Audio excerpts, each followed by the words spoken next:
record button. Yeah, we can go whenever you're ready, and I think people will just fire up the chat. Yeah, what time is it for you? Jeez, where So are you? I'm in Dhaka, Bangladesh. So it's like Wow. 2 a.m. in the morning for Oh my me. God. Okay. Okay. Yeah, we have done I've done paper clubs in Singapore with it was when it was 4 a.m. So I feel the pain. Wow, Uh, thank you, Shamila. Yeah, dedication. Love it. Okay. Yeah, well, since you're up, we can get started. okay, so just give me a second. I'll share my screen. Yeah. I feel like um we have this backlog, and I think I'm just gonna try to also clear the backlog so that we have new papers that we can cover. We can also cover timeless papers, which is always helpful. Are you able to f figure out the sharing? I guess I am. Okay, share. Most people, when they use Zoom Okay, in the browser, they have to restart the browser, which is annoying. I know Eugene is had to do that recently. is that so? Okay. Oh, yay. All right. All right. Go for it. Okay, why am I getting this weird prompt? I guess I'll just say allow for now.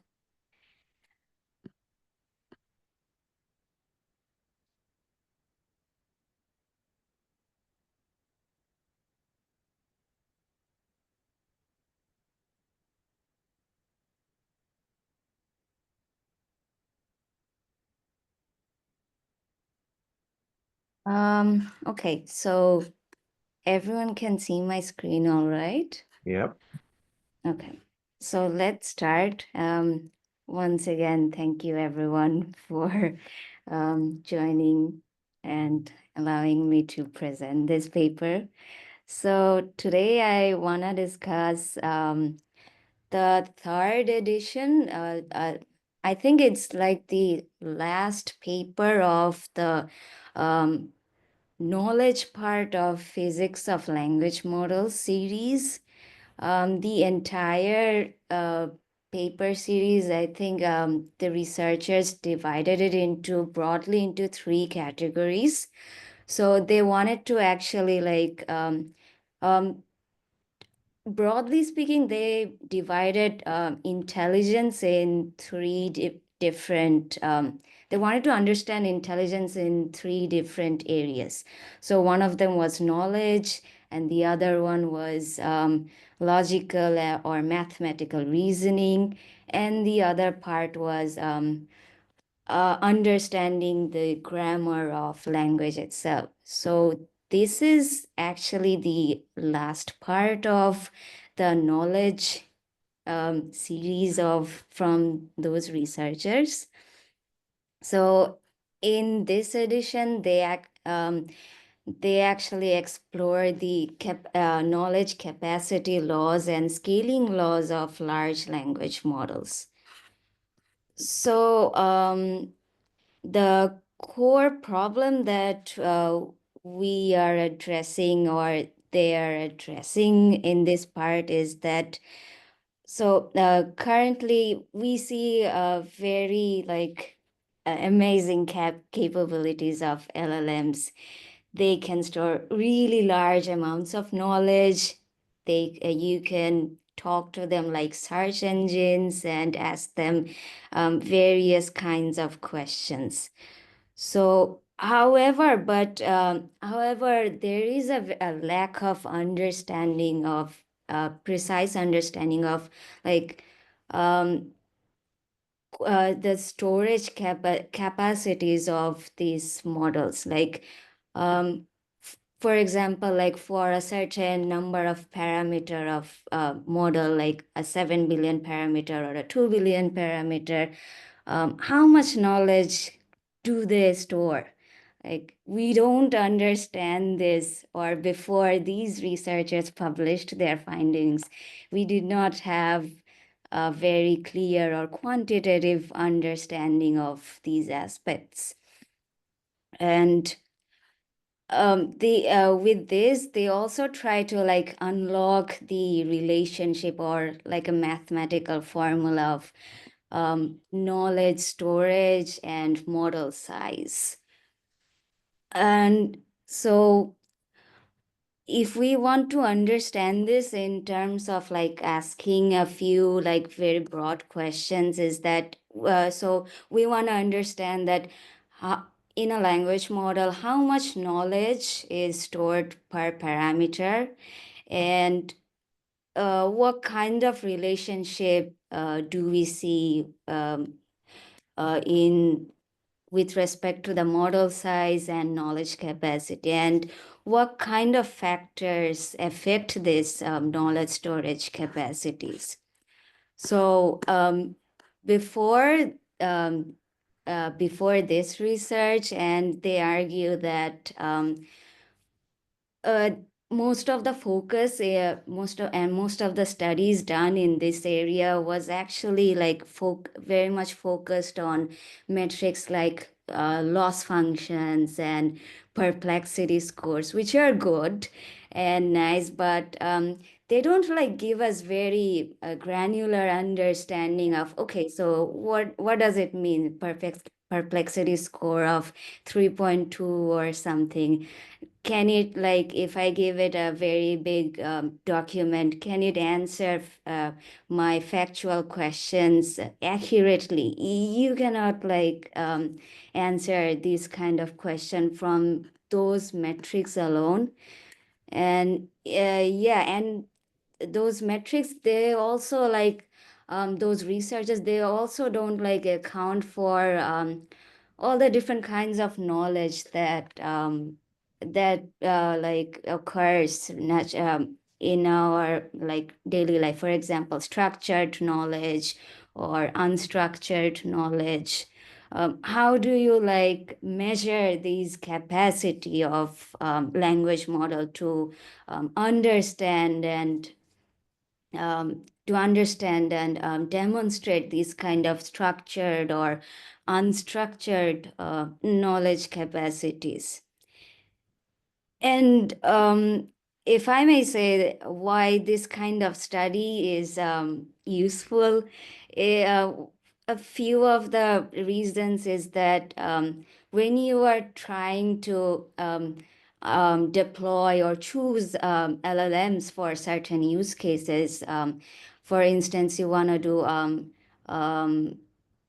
in context learning or RAG or on some of your enterprise documents or any kind of knowledge storage. How do you like actually go and choose knowledge models? And um, okay, you chose moderate sized model, for example, a 2 billion model or a 8 billion or a 9 billion model that was like within your budget and within your budget constraints and all. And you tested it on your data set. And you found some kind of inconsistency. Okay, it was able to, for example, it was able to infer or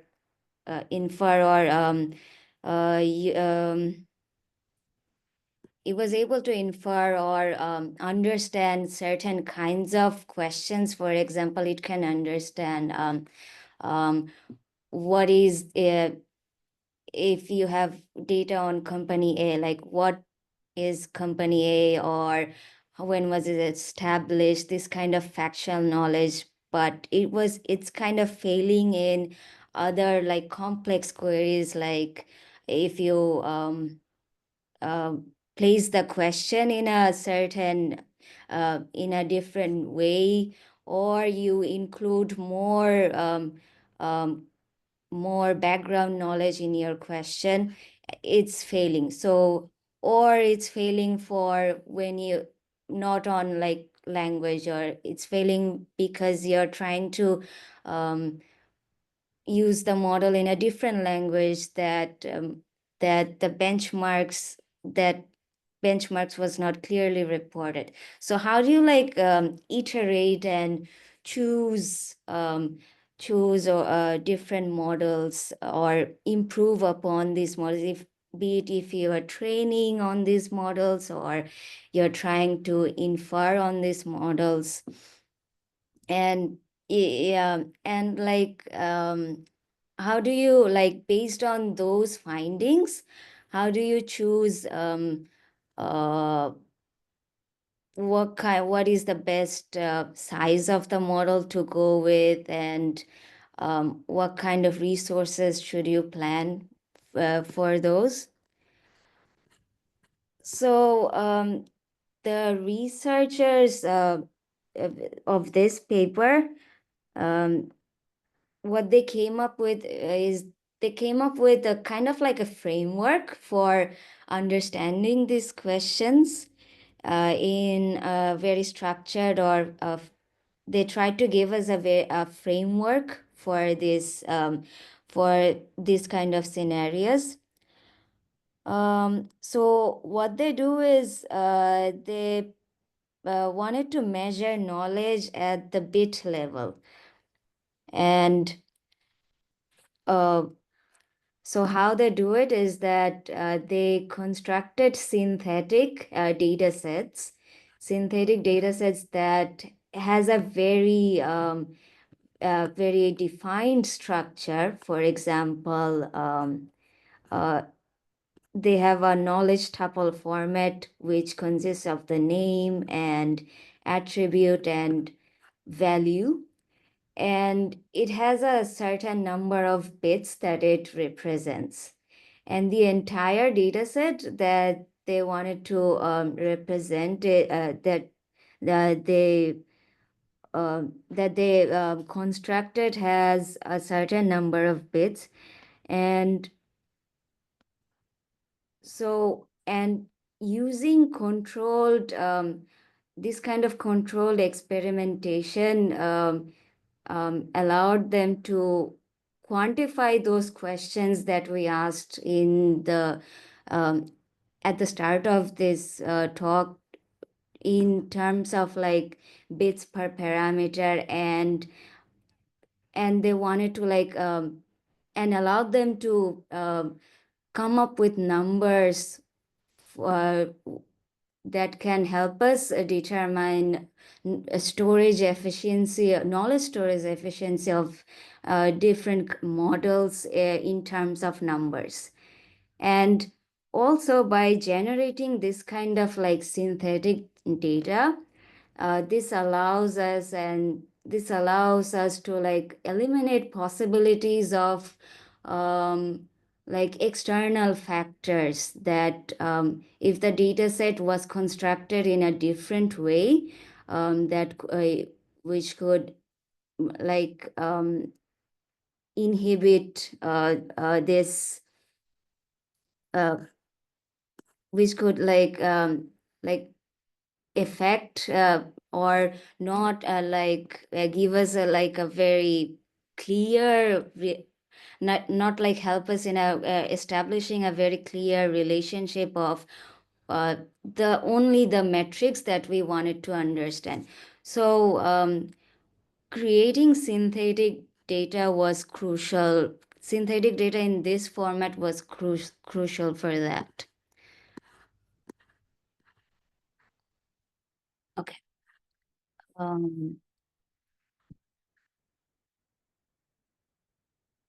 So what they like established from their experiment was that so their findings were like very clean. What they saw was there was a consistently 2 bits of knowledge storage per parameter across like be it different architectures or different kinds of quantization techniques, and also like different efficiency techniques. And so there is a 2 bits of knowledge per parameter, like this is like the like general rule that they came up with from their experiments. And it was consistent across also consistent across different model scales, be it like 2 billion parameter models or 9 billion ones, etc. And they experimented this uh, uh, on it was validated on different on these different architectures, GPT-2, Llama, Mistral, and a mixture of model variants, and also on, I guess, two quantization techniques, the um, from floating point 16 or 32 bits to int 8 and also int 4. So what they established was that for every 1 billion parameter, you can store, I guess, yeah, you store the model stores 2 bits of information.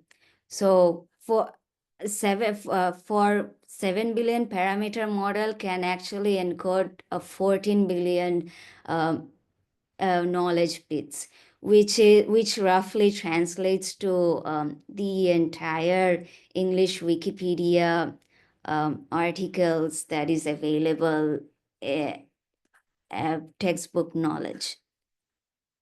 And uh, yeah. So Shami, yeah. I have a question for you.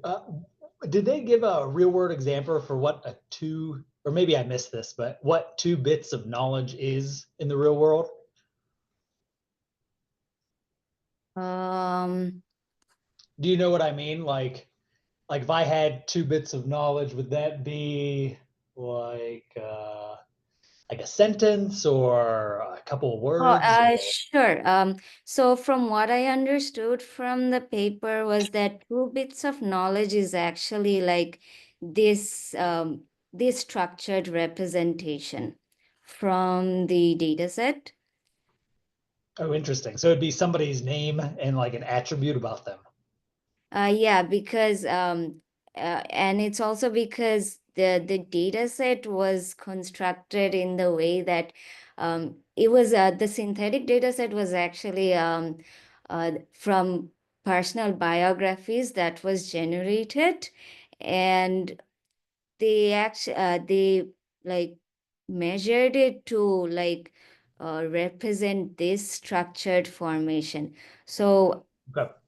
yeah, so I think from my understanding was that 2 bits of information is actually this structured representation.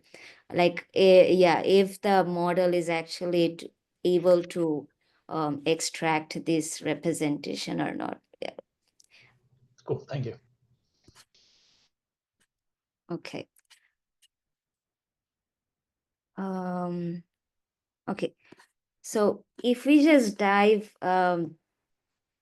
likely just dive a little bit into the architectures that was experimented was we see we see them scaling up from GPT-2 to Llama, and just for yeah, in these two scales. And what was an interesting finding from this part was that GPT-2, if when they combined it with rotary embedding, um, it its performance on those kind of knowledge extraction was actually on par with Llama and Mistral models. I think that was a bit of information that was interesting to me. Um, um, yeah, so yeah. And I'm not sure why this happens actually, but um, one of the reasons may be because that Llama and Mistral model, I guess, they have like a kind of complicated gated MLP inside their architectures, which is training them is actually a bit unstable. I think that's what they said in the paper. In contrast, GPT-2 has a bit more simpler architecture compared to Llama and Mistral. So when they just I guess swapped the token embedding layers, this was the interesting finding for that. Yeah.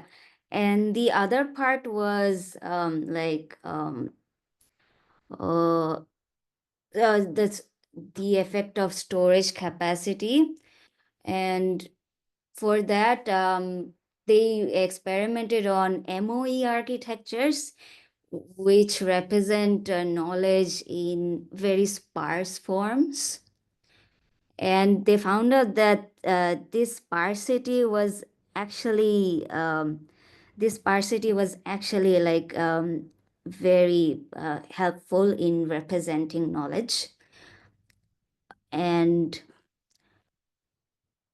yes, and if we just go a bit deeper on the different kinds of layers, they did a few different ablations on the, for example, on the multi-layer MLP layers. One of the one of the variation was that they tried with fully removing those MLP layers from the transformers and just like reducing the size of the MLP layer.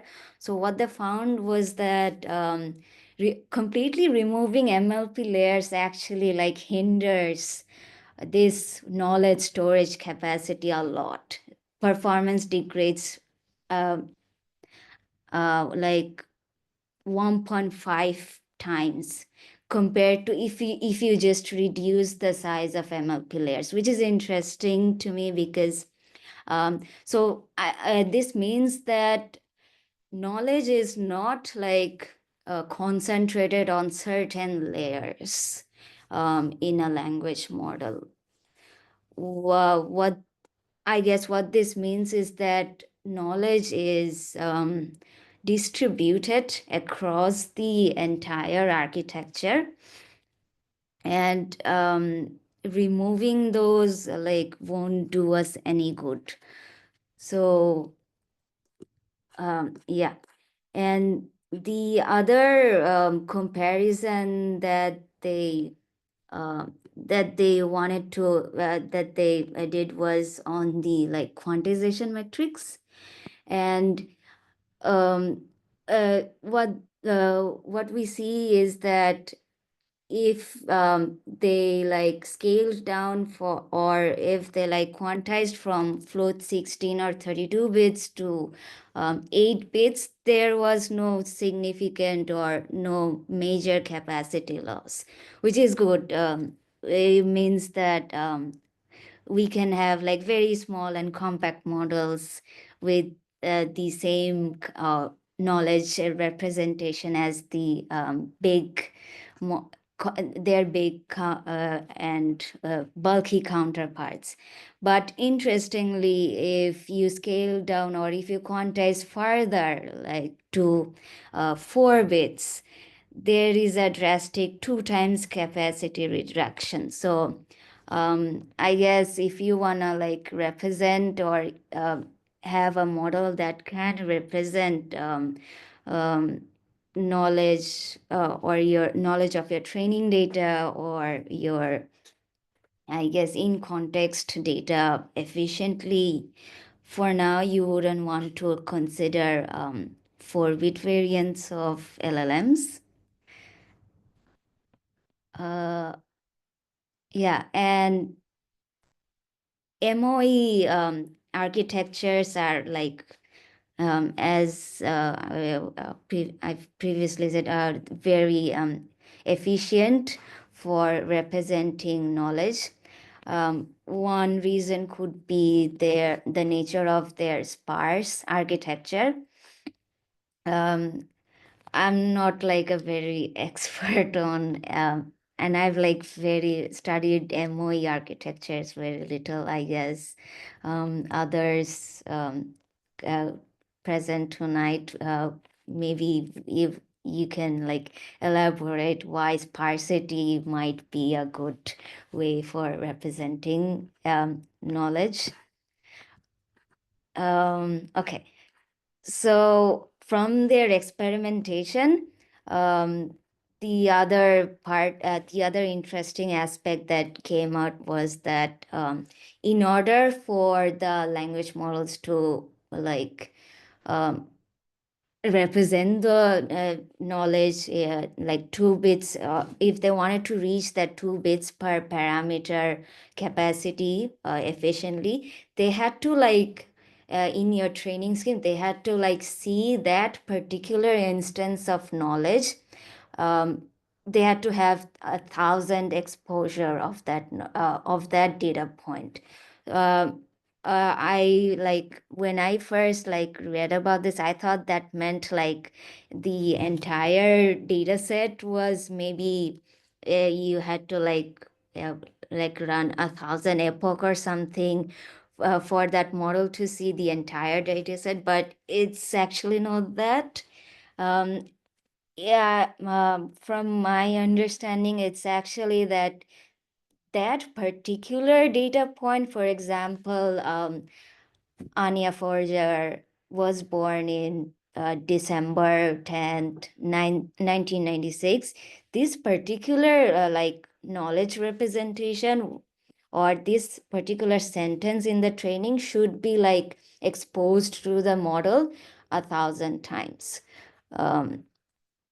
So that was interesting. And if you like reduce it to like like at 100 exposures to 1,000, we see like a drop of 1 bit per parameter capacity like representation. So there is a like a linear relationship between the number of times knowledge is exposed to the model and the capacity. And just if we like quickly go over the data quality of the training time. So they experimented that if you had like what junk means is that like low quality data. So 7:1 ratio of low quality data to useful data actually reduces capacity by 20%. So this is a very critical impact on the model efficiency. And unfortunately, I was like very interested in like knowing if there is like if the authors would like propose a very like good rule of thumb for that this kind of data mixture in the training, like low quality data and high quality data. But I think like they mentioned is that like just mixture of they just experimented with different like data mixture, and this is what they found out. Unfortunately, we don't have a recommendation for them for this like what is the efficient data mixture for training models. One interesting thing that like I also read this week when I just went over the Minimax paper that was I guess released like at the start of this week. They also like trained on a mixture of low quality and high quality data, but they found that if they eliminate low quality data completely from their models, they saw a performance degradation, which was like a bit counterintuitive to me. So what they also suggested that keeping a like a sweet mix of low quality and high quality data actually improve performance. I guess it's because it kind of like serves as a data augmentation technique for the language model. If you have like a sweet ratio of these both data, so eliminating low quality data won't do us any good. This is like the takeaway from this part. And um, the most interesting part from this is that during training, language models can like actually identify sources of useful information if you just like prepend the source name in the training. So what they did was they tested it by prepending wikipedia.org or other trusted sources in their training data. And they saw that it actually helps the model to prioritize high quality data and select those data during training and like pay attention to those those knowledge from that kind of data in the training. I guess this is like a very like high level overview of their from the paper, and like some of the interesting research and engineering directions from this paper would be to like explore. I guess I would be like very excited to see more blogs or more research published in the area of like parameter efficient techniques that is like targeted towards findings from these scaling law findings from this paper, or specific knowledge needs of ours, and like more suggestions or more research done on architecture selection for this kind of for deployment constraints of this kind of models, and um, uh, more like what are some more efficient quantization techniques that can actually like represent or maximize knowledge representation. Another interesting direction would be to explore data engineering or data curation techniques for pre-training, post-training stages. What is what would be some optimal exposure or repetition ratios during pre-training and post-training? What kinds of data should you like fine tune on if you wanna like, I guess, support knowledge of different kind. And one of the like tagging or one of the tagging technique that the author showed us was if you just prepend names of your source in the data, that helps knowledge. There might be other techniques as well, which would be interesting to explore. And of course, like with knowledge of these, if there are like more open source softwares that can help us more data quality detection techniques, that would be interesting as well. So yeah, that like concludes this paper for now. I would be like, that, do you guys like want me to move to the like next part or the next guide, or I think there's a bunch of questions that we could maybe go through.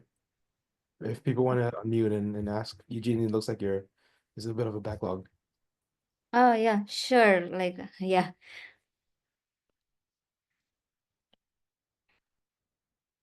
Okay, I guess maybe I can just go through some of the questions. So I guess on the 2 bits per knowledge parameter, right? This means all parameters, including embeddings, fully connected KV. I think you sort of answered that, and we've had a lot of chat discussions here as well through the ablations on how the MLP and attention layers are essential. Another question that we see from Pio is how was this synthetic data set used to get the findings of 2 bits per param finding? The data is synthetic, so the models will not train on it, right? I mean, Pio, if you want to unmute yourself and explain the question a bit more. Yeah, thank you. So I'm not sure if I understand exactly, like, because at the beginning you presented this tuple structure, right? Name, attribute, value. And from my understanding, that was synthetically generated. And later they were testing like different models like GP2, GPT, Llama, etc. So how exactly from this tuple format they found this 2 bits per param? Because this is not clear for me. So like oh, so you're asking like how like this representation is like translated to a bits parameter, right? Or maybe like how exactly they found this 2 bits per param? Because it's unclear for me. Like the models are pre-trained, right? So Oh no. The mod like so the models are actually like not pre-trained, so they actually trained the models from scratch in using these synthetic data sets. So I guess there was uh, all the data sets that they generated were from biographies that were synthetically generated. So, for example, like if I give you an example, is that like my name is Anya Forger. I was born in the like 10 December 1996, and I was born in Germany and I studied there. So this is a factual data set. This is like one instance of factual data set, and they generated like I guess a few millions of these data sets, and then they pre-trained and fine-tuned on these data sets, these synthetic data sets specifically. And the reason why this was done is that like to eliminate, so that the model like only learns the knowledge stored in these data set, and they wanted to like test the model's abilities to extract knowledge, or if I should like put it like the extract structured knowledge from these data sets. So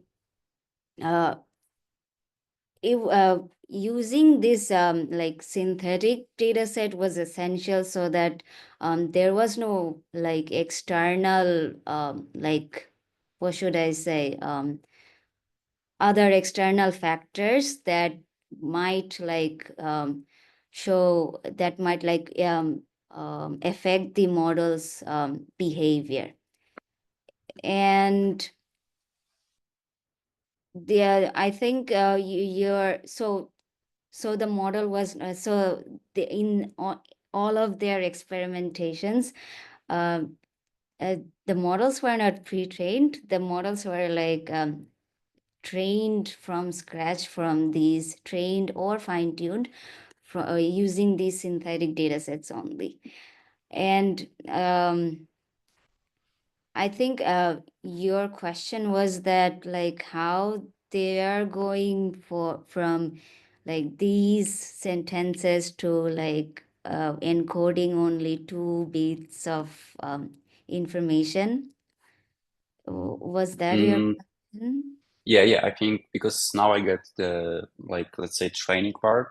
Yeah. So I think about the evaluation. So like you mentioned extraction. So was that just like a prompting, like starting with the name and later the LLM needed to complete correct attribute and value, and that means this tuple is stored correctly, or how exactly this extraction was executed?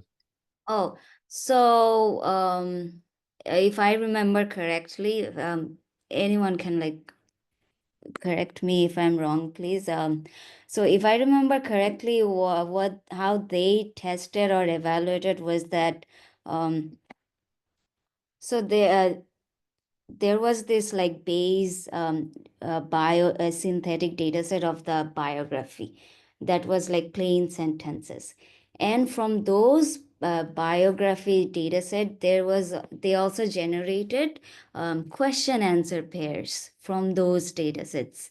So if the data set was like my name is that and I was born there, a corresponding question answer question answer data set from that bio would be that who is Anya Foger and where was she born, or where did she study.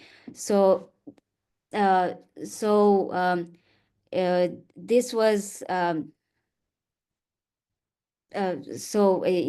so they like had question and answer pairs from those from those biography data as well.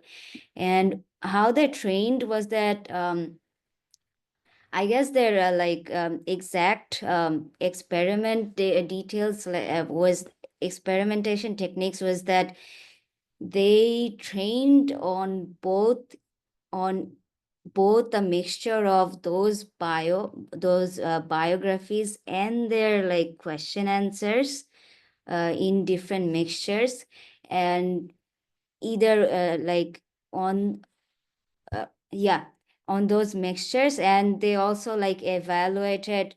So like if you had like if you generated the question answers from the like biography, you also have the like answer key available to you, so you can use that for evaluation as well. So I guess the evaluation was done like that. And and if the evaluation scores are high, or if the model is performing high on the evaluation set, what they like explained was that it means that the model was able to encode this structure like efficiently.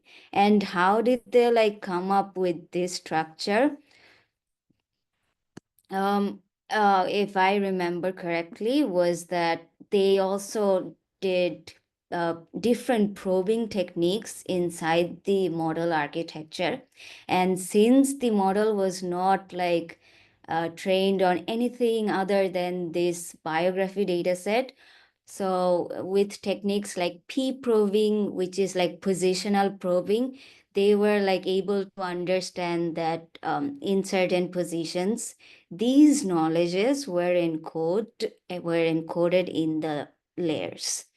So like a model that had very high evaluation performance, it was actually probed and seen that it was able to encode this structure, this tuple structure efficiently. So so like yeah, like does this like answer your question? Yeah, really well. Thank you. Thank you so much. Now I really understand this. Thank you. Thank you so much. No problem. Thank you very much for asking.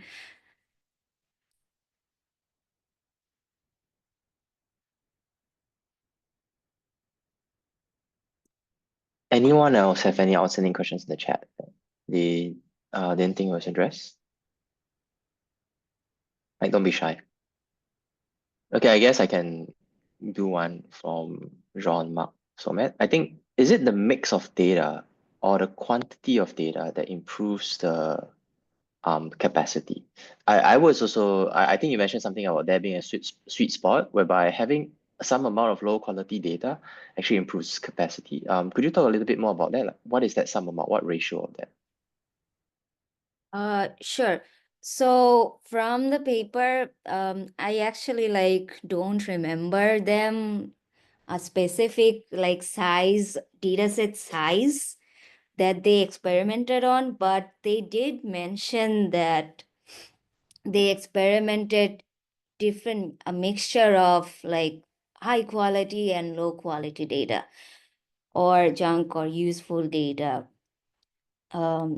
So this is like one of the figures that I quoted was this one was that they like conducted a systemic experiments on different ratios of different mixtures, and one of the extreme was that if you put like 7:1 ratio of junk to useful data, there was a significant knowledge capacity degradation, which is like around 20 times. And so what this means is that you do need your like a bit of low quality data or repetitive data, if I must say, but the ratio should be like I guess very less. However, like what I was saying is that there is no like sweet spot mentioned in the paper. And I was also like very sad about it because I was very looking forward to results like that. Because like anyone in this chat or anyone in this way, I think you would agree with me, is that whenever we try to like train or pre-train either any like small transformer or even a small image classification or text classification model, your data set or training data set ratio or the training data set that ratio or size that we come is very much like we hope and pray that it like just works. And I was like really hoping that maybe like I could like get some insight. And so yeah, we like in the I guess in the future experiments or studies, maybe we can like get more enlightenment on these part. But yeah, but from this paper, I don't think there was a very like optimal mixture mentioned, but what they suggested was that you cannot go too extreme with your junk data, and you cannot go like you cannot like also fully eliminate your like low quality data. You need a mixture, and you need to like come up with the optimal mixture from a few of your experiments. Roger, thank you, Samira. Thank you very much.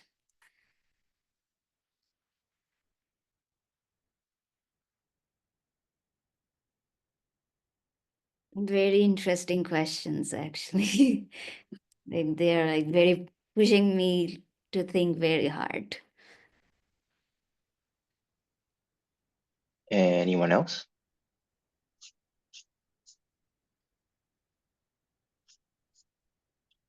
I guess there was one logistics question about if you could share the slide deck. Maybe you could just drop it in the Discord chat. I actually thought his slide deck, or who made this? Did you made this? I think the profs themselves, no? Okay. I was like, I'm sorry, come again, please. can we share the slides, or how do we get the slides? Sure, I can like upload it on Discord after it's over. How to join Discord? How to get Discord link? Wow. I guess a lot of folks are actually joining from somewhere else. Let me just share the Discord link right now. Yeah, I don't know how to get a Discord alias. It should be yeah, Here's I the figure it out. yeah, here's the Discord link. Server settings, overview.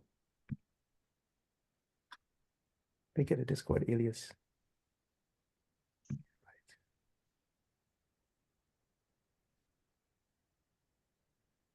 And maybe I should also share the link to the LLM People Club. But that's really more LLM, yeah, that's where really where most of the discussions happen.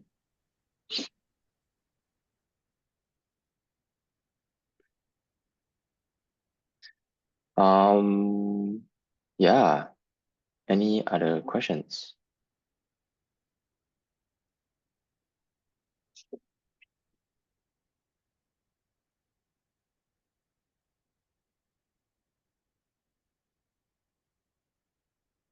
I guess there's a question from Colette. Colette, do you want to like ask the question?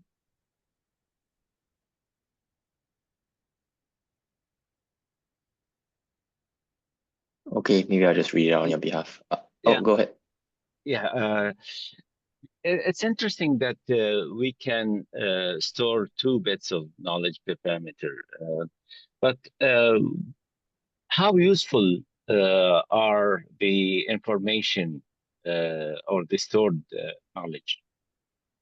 Because, you know, some of the evaluation metrics look at the practical application. Does it really add value? There are a lot of noise. I don't know. Was there any discussion of how we do knowledge extraction for any data curation and the model architecture?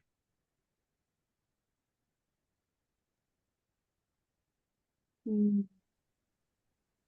don't think I understand the question actually. Can you please simplify your question?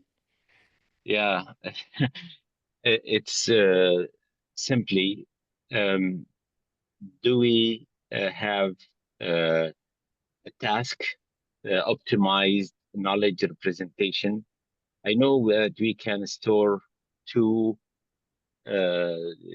bits of knowledge per parameter, but the question is, in real world application, can we control the knowledge that we store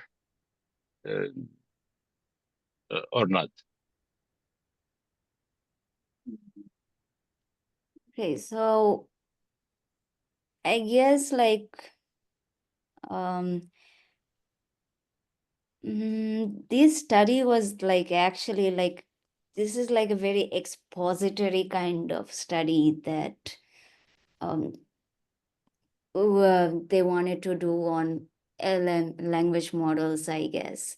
And I guess the main aim was to like uncover these like laws, or if there are like any kind of like mathematical laws of like these like very common things that we just always like throw around while using LLMs, like okay, this model is very knowledgeable, and okay, this model is like very creative. These are like very from my understanding very like subjective words to describe these very like capable systems. And I guess like the researchers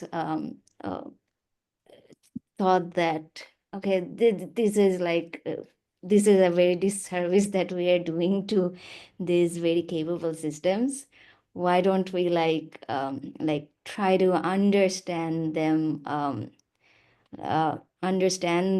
more and in their like all entirety, instead of like our own projected subjective words like creative or knowledgeable, good. So one well, like, yeah, so like from my understanding is that this kind of study is actually like a direction towards understanding, or like mathematically trying to come up with a formula of these like terms that we throw around, like knowledgeable LLMs and everything. And they just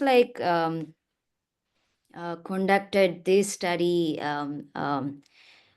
in a very specific experimental setting. And I guess like they wanted to like show us that under like if you can control the conditions around around a language model, you can study different aspects of them. And they just like showed us how to study like from this paper, how to study like these few knowledge representations. Of course, the researching community can like expand on these studies to study other kinds of knowledge or other aspects of LLMs, like I guess what are some other aspects? There is like lots of other aspects, but for example, like what I say, maybe like we can like come up with our own study of creativity. So I don't think that, or I guess that these like numbers, like you cannot like uh, mm, can you I maybe and someone else can like put some light on the can you like translate these numbers as they are in the real world? How much do they translate? I'm not sure, because these what these studies that you see here, these are actually like from their words, done in very controlled environments. And this is what they came up with. And how much they apply in real world, maybe not entirely 100%, but it gives us a certain framework to start thinking about or to make decisions, like while choosing models or while like selecting training data for LLMs. So Yeah, I agree with you. Thank you very much. thank you for asking the question.